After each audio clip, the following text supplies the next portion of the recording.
का भी देख वो लाओ। उधर ना जाया जो लकड़ियाँ बहुत खतरनाक।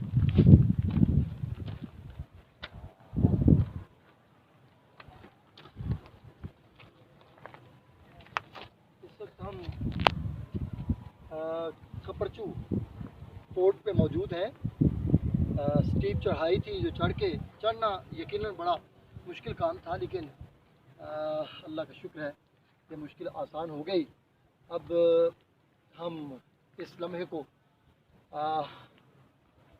कैमरे की आँख में महफूज करते हुए वापसी का कष्ट कर रहे हैं।